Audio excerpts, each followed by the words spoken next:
So, today is Saturday, March 8th, 2025. My name is Riley O'Neill, and I am interviewing Harry Bryant as part of the research with the University of Central Florida Riches Project in cooperation with the City of Orlando's Parramore Speaks project. This interview is being conducted at the Callahan Neighborhood Center in Orlando, Florida, and Mr. Bryant has agreed to allow this interview to be recorded. Mr. Bryant, can you start off by telling me your full name? Harry H. Bryant. Awesome, thank you. Okay, so we'll start with a little bit of personal background. Can you tell me about your childhood and where you grew up?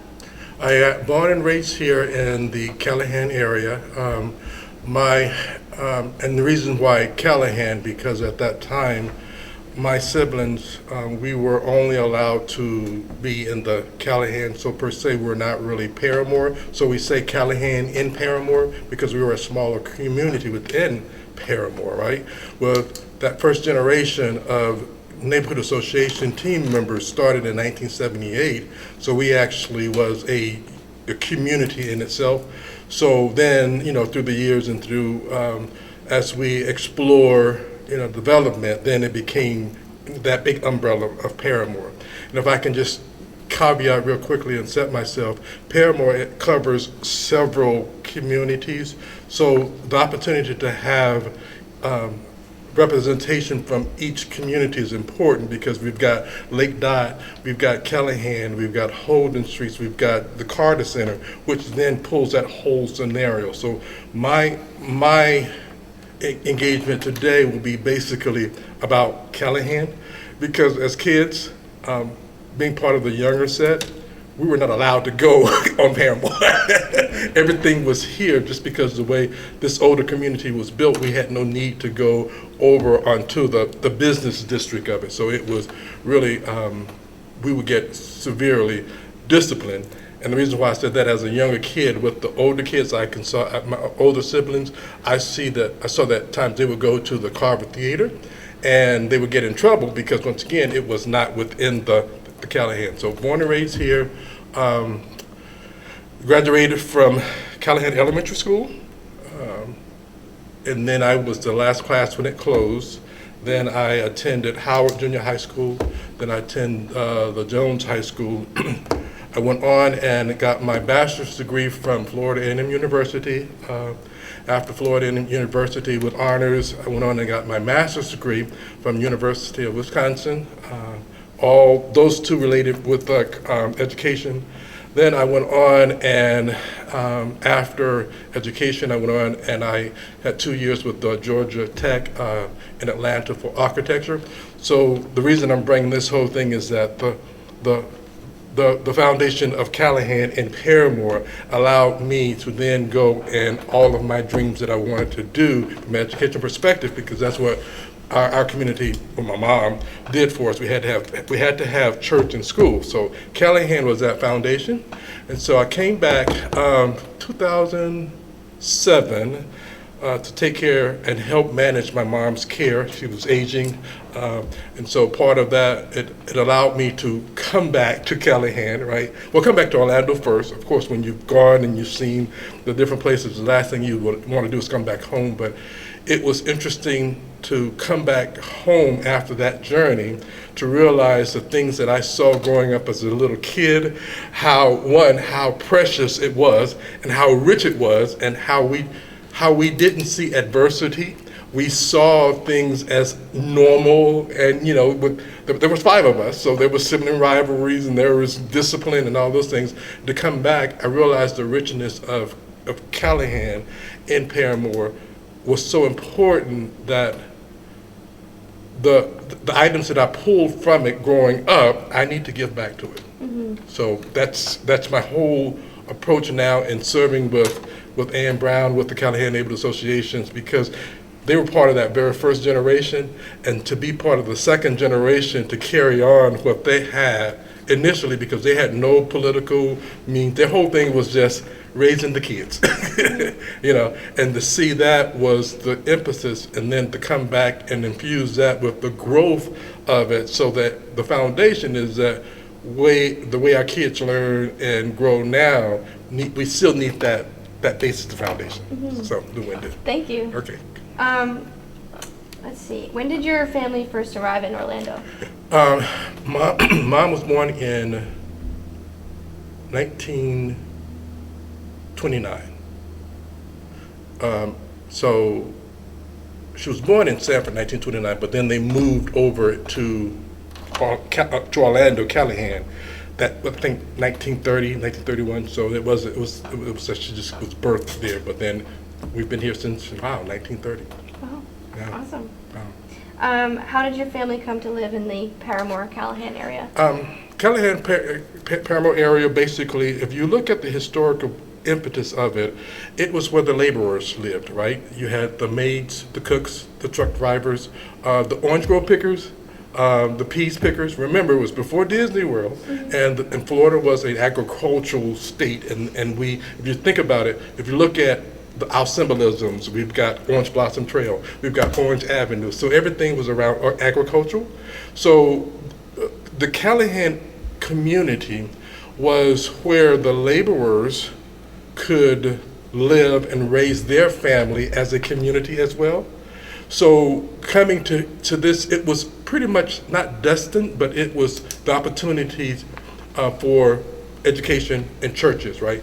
One of the unique things about Callahan, when I say this area, it was a little small city in itself, because nowhere else in Orlando would you find during that time a school, 6 churches in this small community, right? And they were within the same block. So the laborers, when they went out, and then too, the laborers were seasonal. So depending on the season, you still had a full-time job, but sometimes the folks will pick peas in the winter and orange, those things. So what happens is that this area became the residential for the seasonal workers' families, right? So everything was still based around the families. So it was just the fact that this was where everything you could walk to pretty much before the internet and Walmart, everything was in the neighborhood. So. Awesome, thank you. Let's see. So tell me a little bit about your family. What did your parents do for a living? Mom was she was a character. She was a cook, a professional cook, right? And a kid with everybody. If we would have had the knowledge that we see now in 2025, she would be a famous chef on TV, right? Because she was, her skill allowed her to understand the foods that we see now, menus on YouTube. Yeah, we would see her go, work 8 hours a day and then come home and able to cook a full course meal within 30 minutes, because she knew the ingredients of food, right? And so, as little kids growing up, she would never allow us in the kitchen. So we had to learn how to cook on our own. But the fact that I asked her one time, Mom, what makes you happy? And she'll always say her kids, right? And she'll always say cooking, right? So Miss Alma loved cooking, and to see that in our family, that was almost like sharing. We were all in the band. We all had to pay in the band, right? And so it was not unusual for the football games and when the band traveled, for us also to lug food to all of the band kids, that she would cook the night before and stay up the night before. So that just, when you see that scenario, and lastly I'll talk about this subject, is that looking at it and kind of taking it for an advantage, all through my college years, right? When you're in college, the last thing you want to do on Saturdays is sleep, right? So I would come home to visit Mom, right? And the first thing, I'm gonna sleep until 11, 12. She's up 7 o'clock in the morning with breakfast, a full course breakfast. And I look back on that, and not that I took advantage of it, but that was precious. And that was her way of doing love, right? And so at times I feel guilty now, because, I'll come in 2 hours later eating cold breakfast, right? And she would knock on the door, boy, get up and come and eat breakfast, right? And I just thought that was her joy. So. Do you have a favorite meal that she cooked? Yeah, banana pudding. She made the best banana pudding, and the thing about it was that two scenarios. I said, Mom, can you teach me how to make banana pudding, right? And she said, no, because if I teach you how to cook banana pudding, that's all you would eat, right? You know, and so I learned this trick from my siblings because I was part of the younger set, and they were older, and they were teenagers, right? I knew what that button to push, right? So after about 8 hours of hard work, Mom come home, she's tired, she just finished cooking, you know, and then so I said, Mom, you want me to rub your knees? You want me to rub your feet? She'll say, yeah, could you do that, baby? And I'll do it, and then the next day I have my own bowl of banana pudding. We have the family bowl, right? And then so I would have my large big bowls, and my siblings they didn't get it. They would go like, how come Harry got that big bowl, right? But it was the fact that she made the best banana pudding. Yeah. That's awesome. And tell me a little bit about your siblings. How many siblings do you have? There's 5 of us. Like I said, there's a younger set. There's a 2-year difference. I'm part of the younger set. Me and my sister were part of the younger set, and then there was 3 older. Mom was a single mom for 3 of them, right? So she nurtured them and set the example. She's a small, short, petite lady, but she carried a big stick, right? And so the siblings, she had this act that we couldn't fight against each other, right? And the trick that made us not fight against each other is she heard us fighting against each other. She would say, now come into the living room and hug their neck, right? And so when you're mad at your sister, right, the last thing you want to do is show any affection, right? So that allowed us to have that relationship with our siblings, that we keep our mouths closed when we don't like something that someone else is doing, right? We just keep it closed because out of fear, you know, we don't want to be hugging your neck, apologizing and stuff. So I love my siblings, and like I was telling Ann, we're doing a surprise party for my oldest brother tomorrow, and his wife was getting, she had lost the keys and she was getting flustered, and we were just trying to organize that, and that's why one of these reasons. But I love my siblings, so. Awesome. So you say you have a good relationship with your siblings? Yeah. They set the example, two examples, what not to do growing up, because then we did the opposite, me and my younger sister, and we got away with things, right? And then they taught me as I got older,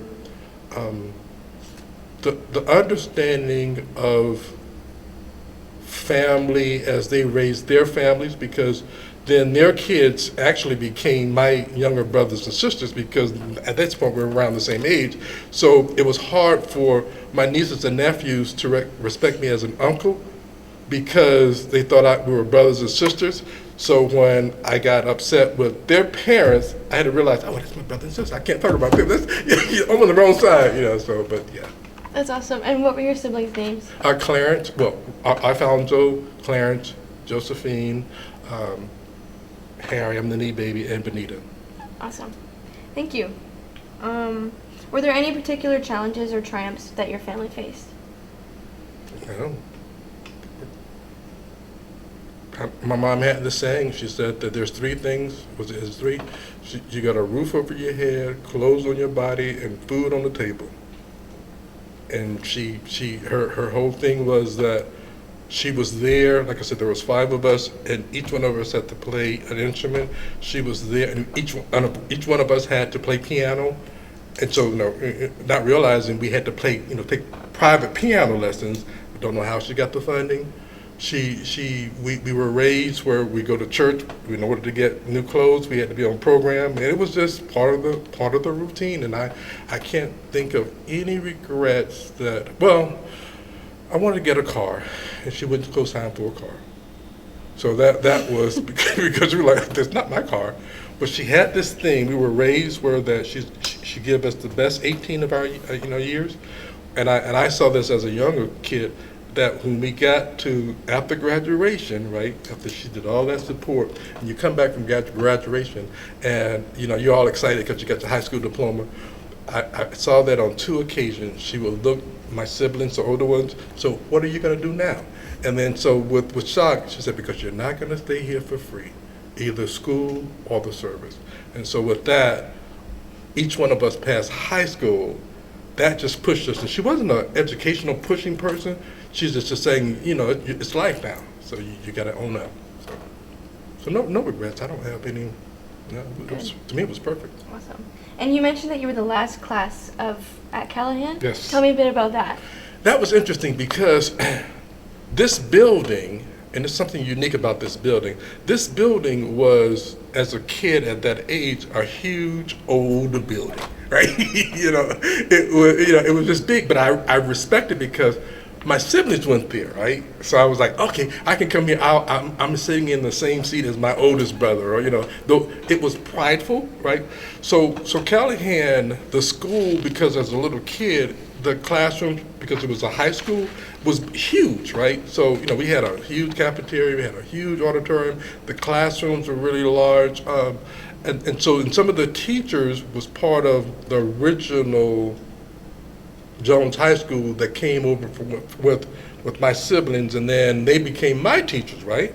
So the history around all of that was that Callahan, when the original Jones moved out, Callahan then became the focus point of education, right? So we had a place, you still had churches, and they got the school.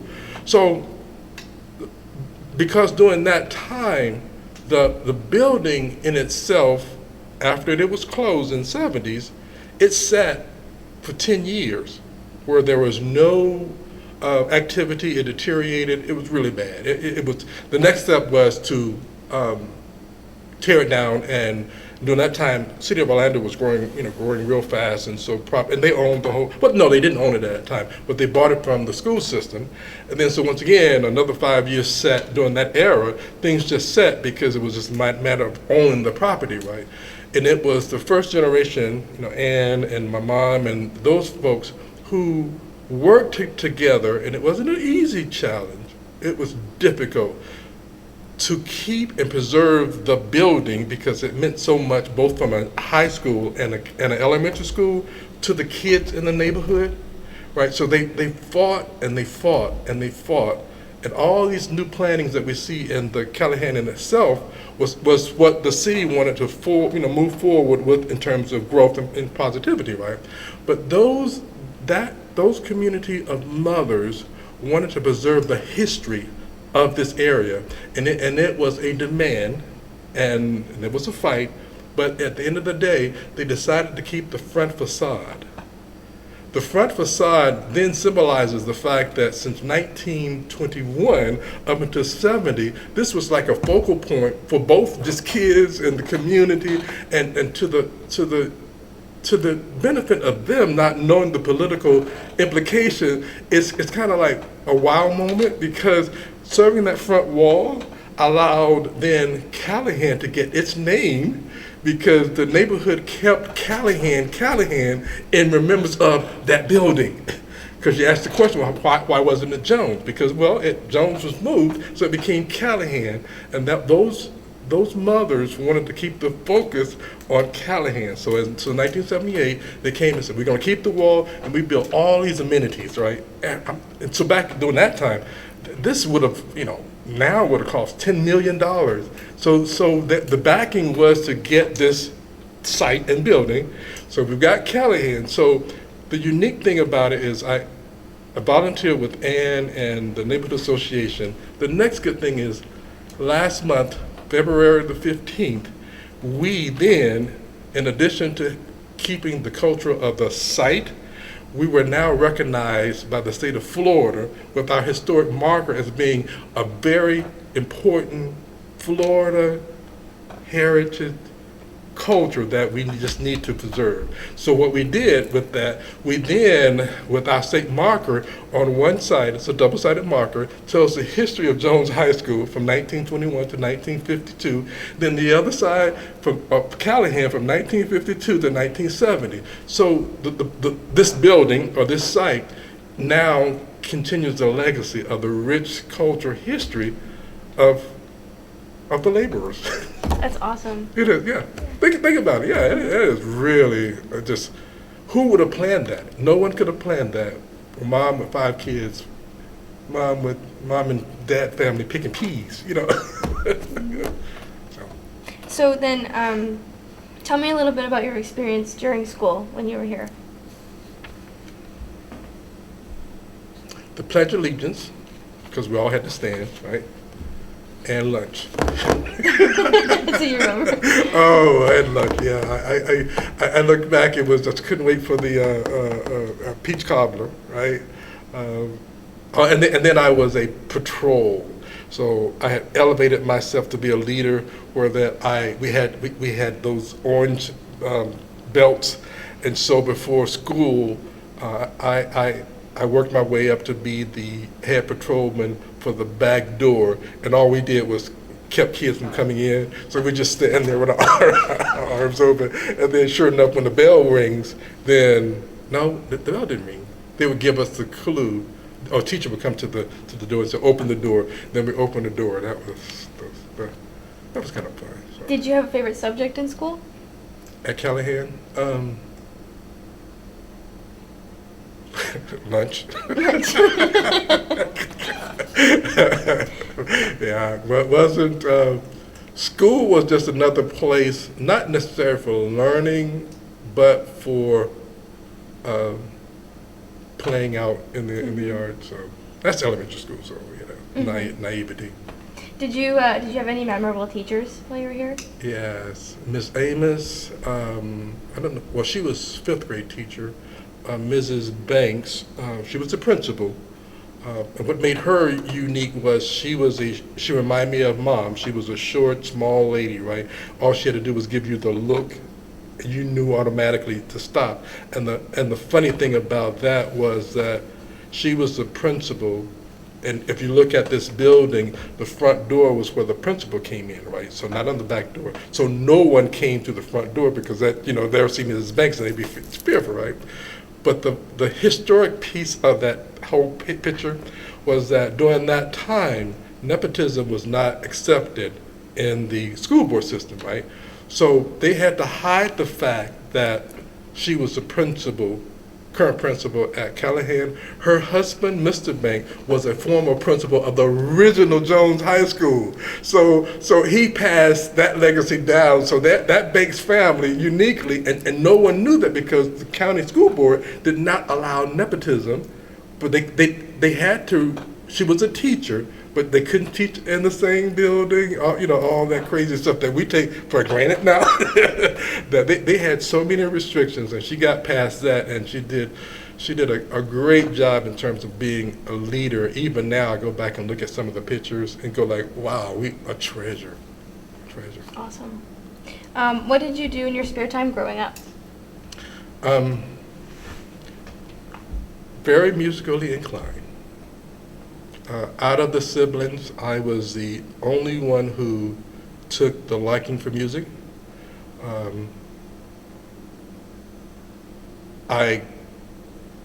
In addition to actually majoring in music, right, for an instrument, I then went on to become a classical pianist with the training. So I performed that inspiration and discipline taught me so much about what I went on to be in life, because if you ever played an instrument, there's a lot about instrumentation and learning music is that it makes you think and discipline because you got to be consistent all the time, right? So music was my life. I loved it, and I did music for a while, and I got out of it because it became a job. But music it's connoisseur of music. Mm-hmm. Tell me a little bit more about the piano. Do you have a favorite song? I had a piano teacher who, she saw the talent in me, right? So, when you're in elementary school, in junior high school, it was just to keep us off the streets, right? Yeah. But I went in and I took it, and I had Mrs. Weaver, she was also a teacher at the original Jones High School. She taught piano lessons in her home. We all had to go to her house, right? But she had a skill set that she allowed me, from a musical perspective, to improve each week. And then she accommodated that with the fact that she was, positive. And then she taught me a way of listening and hearing music now that back then it was all rudimental and classical. It's not free fall like we have it now, where you can have now a 5-year-old kid singing opera, right? But we had to learn the rudiments of it, right? And so that allowed me then to go on and be part of the famous Jones High School, the famous Florida A&M University band. I even went, when I did my master's, I marched in the band working on my master's at the University of Wisconsin. And I was having so much fun. Instead of 1 year, you could take a master, you get a master's degree in 1 year. I did 2 years, right? That's my love for music. And to get back with my siblings, because I took it up and my mom took it and said, okay, yeah, that music is Harry's thing, right? So my younger sister, who we would fight all the time, but I never let my mom know because then we had to hug each other, right? But we had an upright piano, and the way I got my revenge with her was that the upright piano was against her bedroom wall, right? So against her bedroom wall, of course, all of the volume is coming from that wall, right? And she was a Miss America. She was very, she was into beauty. It was all the typical, high school female, right? And so whenever we would have our fights, how I would get my revenge is then 1, 2 o'clock in the morning was the time that I felt like I need to practice. so I get up at 1 o'clock, 2 o'clock in the morning, just bang, like, no. And then so she just yelling, Mom, make him stop. And my joy was that Mom then come back and say, leave that boy alone. He's practicing, right? So I get up next one and go like, without having to hug her, right? So music is my heart. Music is my heart. That's awesome. Yeah. Let's see. Can you tell me about your friends growing up and what you did when you were together? There were 3 of us, right? And once again, we all lived on the same block within each other, right? And because we were the same age, our parents all were cooks, right? So we knew each other, and we all went to the same church, right? And then we kind of bonded. We didn't compete against each other. When you saw one, you saw the other 2. We were the 3 musketeers, right? We went from elementary school together. We went to the same high school, junior high school, Howard. We went to the same high school. We went to the same college, right? So all up to our college at FAMU, then that's when we dispersed and went our different ways. And we kept in contact, And back then they had being boys, they would always say that if you had 3 boys, one of them would be in jail, right? Because the streets made you feel that was the norm, right? In terms of not being successful, right? But it was the fact that we all kid and say that all 3 of us, we never went to jail, but one of them was the correction officer for the sheriff, right? So we said, so it is true because you're really in jail. So I got dear friends, and to this day we all taking care of our parents. We all migrated back because we went separate ways. And so 2007, when I came back, everyone pretty much came back now, and we're still best of friends. Families are together, and they pay us no mind when the 3 of us get together because we're the same way we were in elementary school. We have twice a month man law, right, where we get away from the wives and the girlfriends, right, and we can act just as silly and crazy, just like we did, back in the day, and so we're great friends. And what are their names? Frank Jolly and Frank Dills. Awesome. Yeah, Oh, yeah. Frank and Frank. Frank and Frank. Yeah, Okay.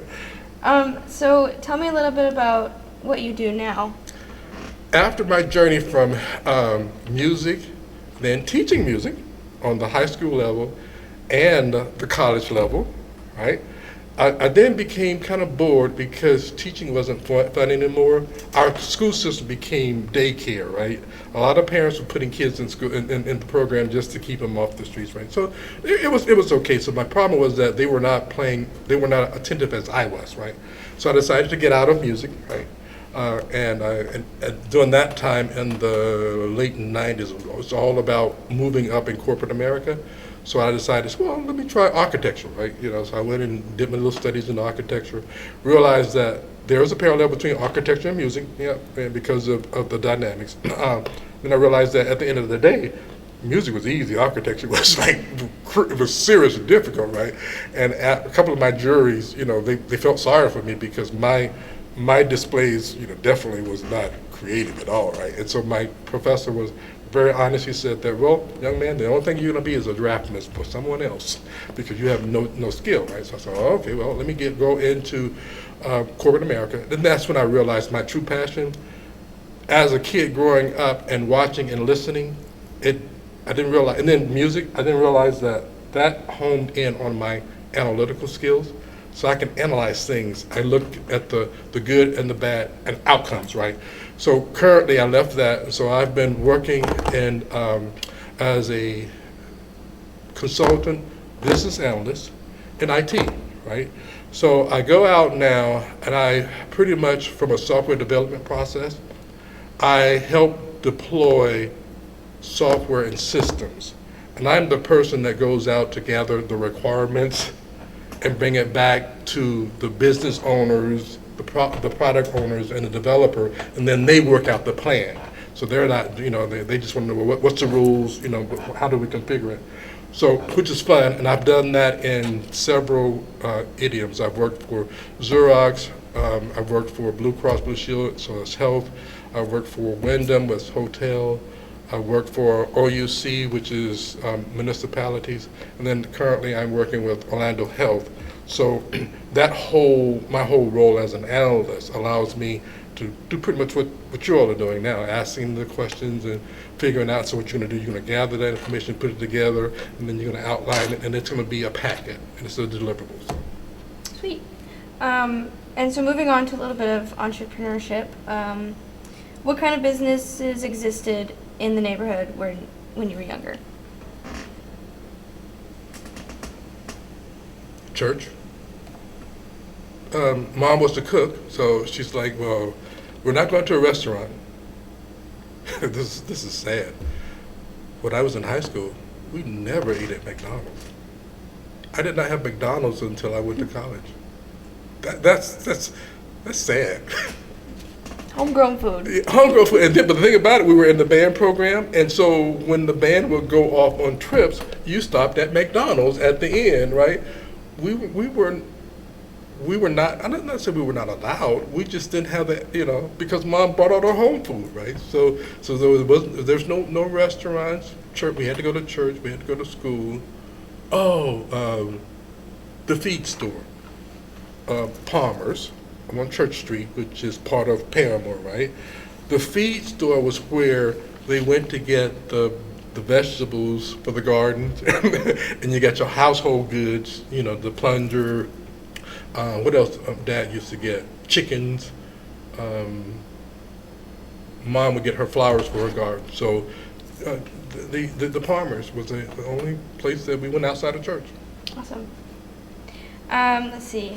What kind of work did the people of Parramore do that you know of? Laborers. Mm-hmm. Mom was a maid across the street. I knew back in those days they had for the Orange Grove pickers, right? They had a old school bus on Saturdays that would come and pick them up to go pick oranges. There was peas. There was a young family that did peas. There was beauticians. So they were entrepreneurs, the basis of them, right? Because if you're an orange grove picker, you would think that they're working for someone, right? But it's back during those days, it was how many oranges you can pick, so it wasn't mobilized. So the three of us, right, we decided to go like, that looks like easy money, right? let's go pick some oranges, right? It's easy money, right? You on the spot. So we get on the orange grove bus. The first thing we said, what is that smell? Because it's usually old dudes just trying to, so we sit there, we ride along, we go out to Zellwood, and we get there, and oh look, there's an armadillo, right?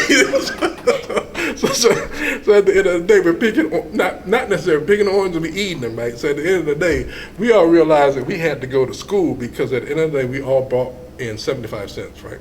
Come on, we're not going to make it as orange grove pickers. So we said, well, we know we're not going to go into jail. We can't be orange grove pickers. We got to go to school. Let's go to school. That's awesome. That's funny. And so, how would you say that business and entrepreneurship in Parramore has changed over time? It flourished, right? At one point, so there were folks that ate out, right? So you had Johnson's Diners. You did have over in off of Parramore restaurants for that crew of folks to eat lunch, and so there you saw the vibrancy of it, right? And they weren't large establishments, but they were large enough to fit the need of the community, those laborers when they need to eat, right?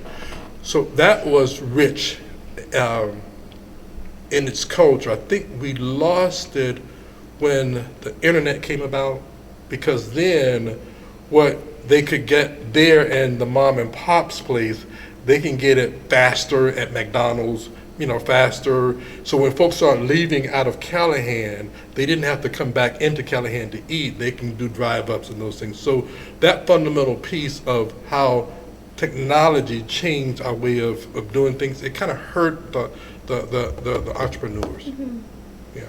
Okay, so at this point we're going to do so I'm going to ask you to try and draw the boundaries of Parramore on the map. And so this is north.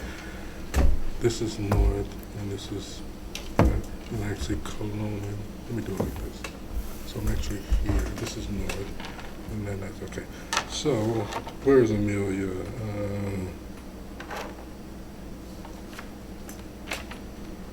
Where's Amelia? I see Rosalind, Orange, to be that's Parramore. Where is Amelia? This is Parramore. This is I-4. You all don't have Amelia. Give me a second. I see Parramore, right? That's I-4.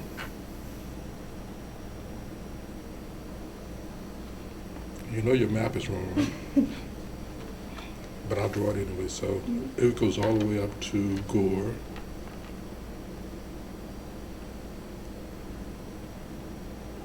Am I looking at it right? That's Kaylee. Where's OBT? This is.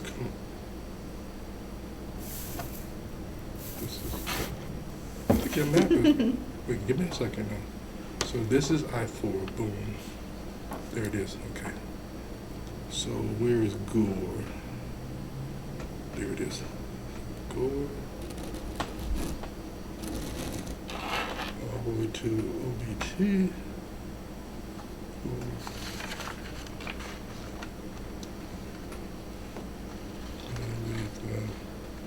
Central.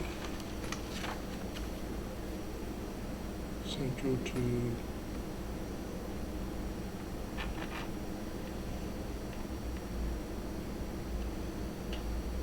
This is not right. Oh, there's Amelia. So Amelia. Boom, boom. All right. And then we got Orange Blossom Trail. Boom, boom. And we got Huey, which is. Yeah, so we've got Gore. OBT. Amelia. And then here is Huey. I think that may be Huey. That's division, so Huey is going to be there. And that's G, and boom, boom, boom. Sweet. That was the original back in 1978. Thank you. It has now changed because part of that picture now is Creative Village. So those are pockets. Those are the pockets that we're just looking at. Awesome. Thank you. Let's see. I know I can be long-winded, so I don't want to take up my long time. Oh, that's okay. We still have a couple more questions. We don't have anybody till like. Okay. Thank you. Okay, so now we're going to talk a bit about the community. Let's see, what challenges did the community face in the past and how were they overcome? In the 80s, crack, which was, once again, wasn't isolated within the community, it was a nationwide. It was everywhere, right? There was no way.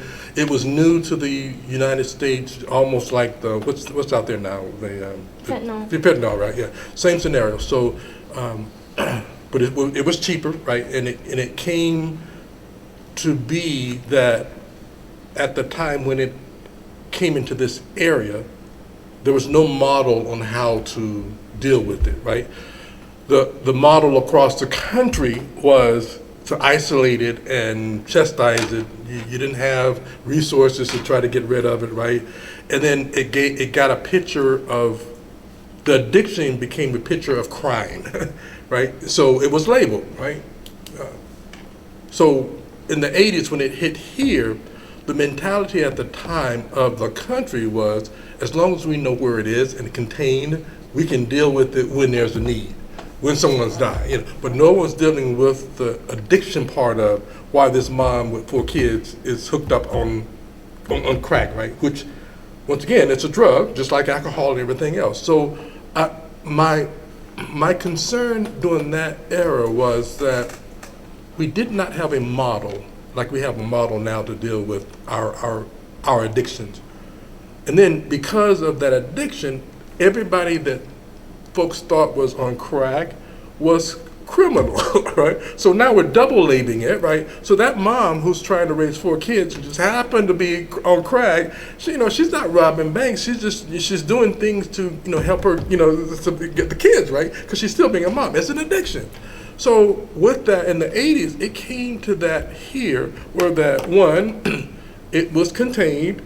If you wanted to buy crack, you can come and get it here, and you leave out. And the law enforcement process was that we were reactionary, right? So we don't deal with things until something happens and someone calls. So as long as supply and demand is coming in, there's no urgency. And I don't hold them personally, because when there's no urgency, that's not really something you can say negative. My thing is that it was just neglect, because during that time, no one was solving that problem, that it was the crack. And so what happens is that when you know that this is the area where everyone can come in and get the crack, and then the drug dealers come in, they can set up shop, because once when it was just laborers, it now becomes the residents of the drug dealers, right? And once again, you got them all contained, and so you can neglect it when it comes to law enforcement, city services, because we got them contained. And so when that model changed, and we're seeing it now, right? Well, the progress we're seeing now is that the model changed, right? Because now the neighborhood is no longer considered drug and crime ridden, right? It's unknown, like, oh, I didn't know that was over there, because before, folks who were not engaged in crime never came over here, right? Didn't realize there were families who didn't think they were poor, but they were surviving. So, but when the model changed across the country, then that training allowed then Parramore. That's how, because initially Callahan was 1978 before Parramore, but you see the model change, and you look at the growth that we're having now. The only reason the growth that we have now, and we have you all here, is that the model changed. And then when the model changed, it brought in, I tell my neighbors, inclusiveness and understanding. Yeah. When we put the marker up there the other day, a little kid drove by on his bicycle. He said, "Sir, is this what you call history?" And so the fact is that the history that he thought, his mom thought in the 80s, where it was crime and those things. So the evolution is not because of the people, it's because of the system and how we're getting better at it. We're getting better at it. That's awesome. Thank you. Mm-hmm. Let's see. Were there any local organizations, networks, or support systems in the community? Callahan Neighborhood Association. Those ladies, those moms. Oh my God, they were the police. Like I said, when you had the crack that was they were the next level of law enforcement. They were the second level of caring as well too, right? Though that group, Ann Brown, of folks, since they were so engaged in the neighborhood, they had the courage and the fortitude that if they were drug selling on their block, or in front of their houses, those ladies would go outside. Now, would I go and sell drugs in front of your house? They manned that street, and you would think that you'd be scared. Mom, you can't. We would say, Mom, you can't do that. You can't say that. No, they would go out there and reinforce and push it. And part of that whole process was that it never goes away. It just goes somewhere else, right? So those ladies were able to push that negativity away from their families, right? And then with folks being laborers, and they may not have funds to, there was no welfare. There was none of that back then, right? I can recall a couple of times my mom saying, here's an extra $10 to the Neighborhood Association because Mary needed for her rent. So they were, that organization in itself, that very few people realized that it was the first grassroots. It started at all HOA, the Homeowners Association. The Neighborhood Association was the city's first attempt for a volunteer, and now we've got 30, 40 neighborhood associations, because that purpose was to make sure the quality of life is there for the kids and the seniors. So. Tell me a little bit more about the Callahan Neighborhood Association, or the Ladies Association. Okay, the Callahan Neighborhood Association formed in 1978, and it was families in the community, right? And their whole goal was to how do I want to put this? It was an extension of the church, right? So if we went to school, to the same school, and we went to the same church, so we know each other, right? So when we started acting up in the neighborhood, then they became the third set of disciplinaries, right? So if Mary is on crack, she knew Mary since she was a little baby, right? They knew that, and so they're now concerned about not just throwing Mary away. They want to help Mary because she's got 5 kids, but she's working and she's dealing with it, right? So that level of support, well, once again, sometimes when I see Ann and I see Jerome, I call him big sis or big brother. It was a family. It was a family. And then commercialism came about where that it kind of, that family concept had to be woven differently because they weren't born and raised here, right? So they were coming in, and so you had to, now Mary, it was Betty coming over, we had to figure out, well, how did Betty get to this point? Because Betty she didn't grow up in here, so she knows better, so we kind of sly on her, because how did she get there, where did she come from? So that whole, it was a harder approach from that perspective, but I saw them as a third level outside of education church that kept the community strong. And you said you were part of the second generation. Yes. Tell me a little bit about that. So when I came back to take care of Mom in 2007, aging parent, and I wanted to get involved, right? And so, like I said, I knew them as little kids, right? And Mom she had this thing, as we would call and check on her. Mom, where are you? Well, I'm out seeing, I'm talking to a man about a dog, right? She said, I'm out looking for a dog. It was just one of our family jokes, right? And that we would always say, well, we hope you're finding that dog, right? But little did we knew that whenever she said that, she was with the Callahan group. She was working in the community, and we felt assured, because she was a very strong, independent lady. She didn't like telling us what she was going on, right? So so when we would say that allowed me to say that we need to carry that legacy on. And then my skill set, where as an analyst, as you see, I love preparing things, I love talking, I do both the ways, and that's my gift to giving back to Ann and the Neighborhood Association, volunteering to get everything done from a grassroots perspective that our parents didn't have from an education perspective, because now everybody in Callahan was the first generation, not just the second generation, we're also, degreed. Like you all are, right? So it's the fact that now you give back to what you were trained, that you realize was just taken for granted. Now, so I've come back, and my goal now is my sole purpose now is for awareness and preserve the rich cultural history of Callahan in Parramore. You can call it anything else, right? But it's the rich. And because they're not famous folks, they're still famous folks, right? When we did the unveiling of the marker on that Saturday, we had over 150 folks here, right? And what was amazing was that as I looked around the room, it was normal folks that I remembered growing up that happen to be famous now, right? You know, and it was welcoming for them to come in and felt at home. They didn't have to have the security guards. You know, we've got people in part of the city government, county government, and to see them here on a Saturday without, you know, a shirt and tie, just relaxed, that meant so much to the richness of getting to that next level. And so if we're going to be consistent with the process, those kids that's out there now that's walking the streets need to understand that the future is history. It's just done differently, like, you know. So we just, so my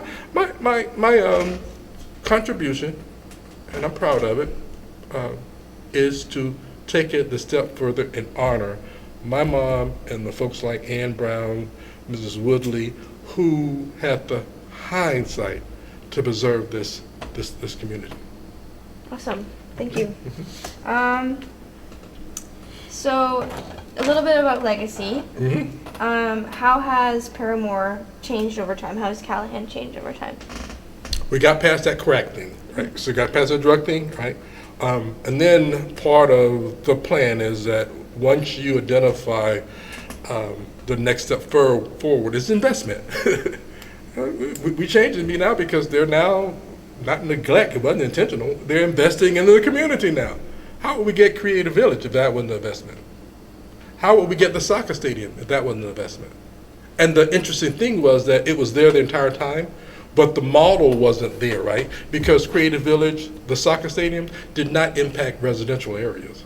There was all businesses that either had run down, and the Creative Village was the arena that was owned by the city, and then so you had those businesses that was shuttered up. So the good bragging point from a city perspective was that no homeowner was displaced.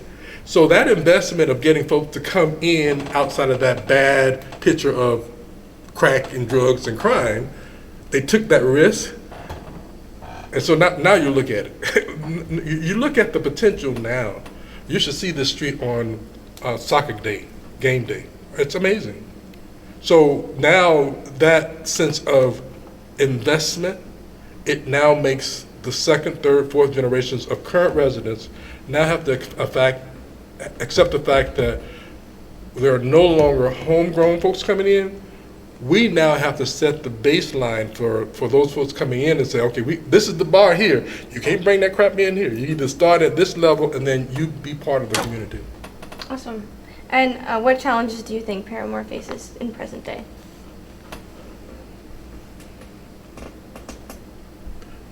That's interesting. Losing its history and rich culture, right? And the reason why I said that, you mentioned earlier about the entrepreneurship, which was big. You know, the community had nowhere else to go, right? And you knew everybody. You know, some of the places like, you know, when the baseball teams came in and they couldn't go to Holiday Inn or Peabody, they had to go to the Sadler Hotel, right? Because that was the only place that they could go. But it's torn down, so we lost that history, right? We have the Wells built museum, right? That was like little Las Vegas, right? Because you had a hotel, you had a casino. The artists like Louis Armstrong and all those other folks couldn't stay anywhere else. So that was the area where they, you know, but we lost it. We lost it. The Carver Theater, we lost it. So we're losing because of the investment. And my concern, my challenge is that, which is fine because you can't stop that, right? But at least can we start posting or doing things in remembrance, that marker? So when you walk by going like, oh, I didn't know that.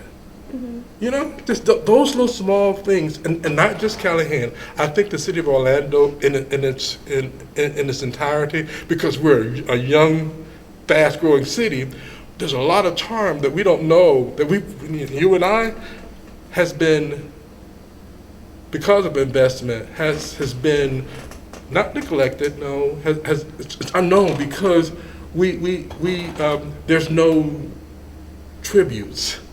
a marker. You know, the Beecham Theater downtown, where all the kids go. Oh my God, that's history! And to see the lines there on Orange Avenue just to go into the Beecham. You know, Rosie O'Grady, you know, we don't have signals to places to say that, oh, that's where so-and-so was doing back in 1960. So that's the, and is it a challenge? But once again, my friends, it's the model across our country. And how would you say that, how can residents of Parramore get involved in the community in helping preserve that history?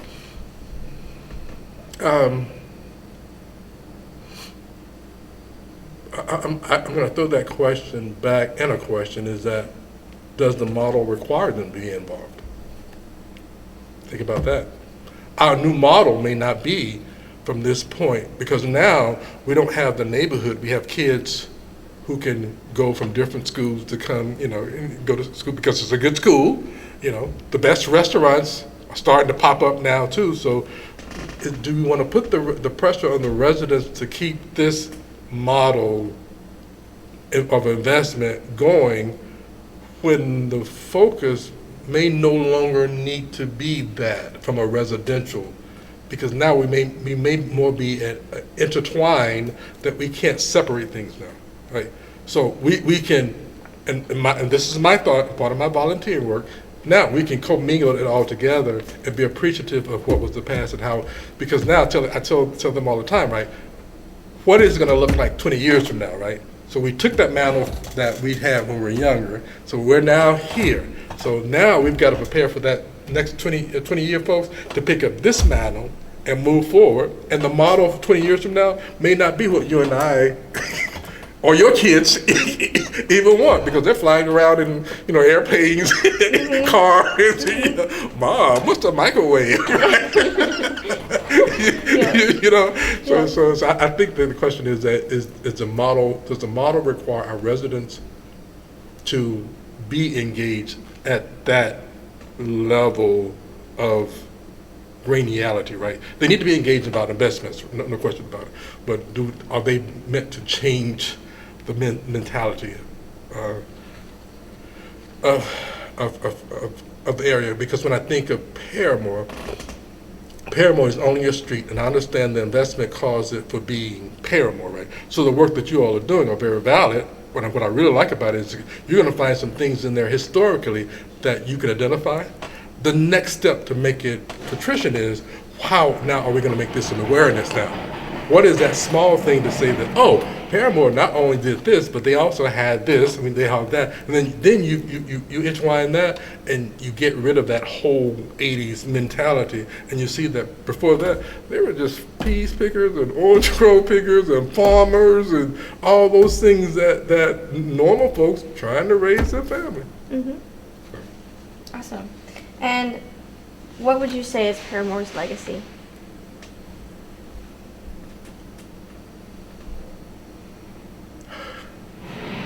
I'm going to look at the camera on this one. I think that if we don't preserve the rich past and accept the rich past as not a negative, right? We'll lose that fiber of survival. Well, no, I don't like the word survival. I don't want to become commercial. Yeah. When it's over commercial, then it's not long term, because what happens is that when you start building, you know, $2,000 a month apartments, what legacy are you providing for that? You're getting the investment, yeah, but if a mom is trying to raise 5 kids with the rent $2,000 a month, how is that a community? And the commercialism, and I think the rich charm of Parramore is that it has not overdone it, where that a college student, I look back at college student, well, rent was, you know, $300-400 a month, right? but it wasn't the best place, but it was affordable.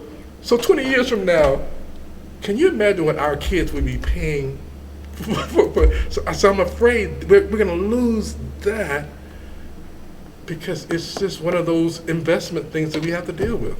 So how do we slow it down? I just, that's my fear.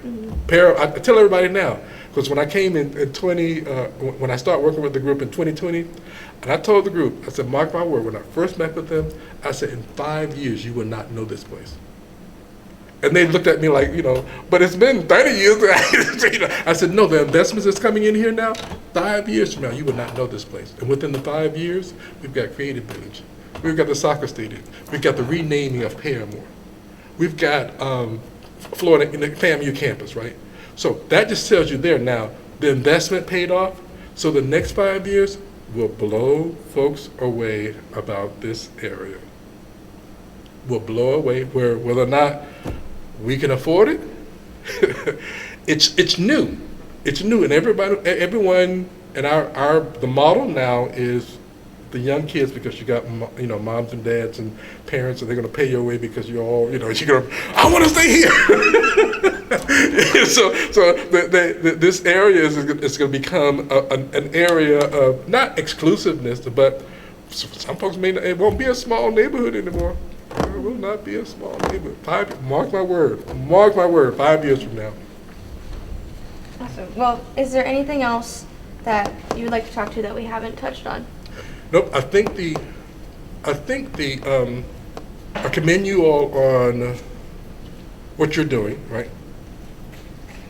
I challenge you now as students, once you get the pretty picture and all of the package, I now challenge you somehow, if you're going forward, how do you make this a reality with what some of the folks have mentioned that they would love to see remain?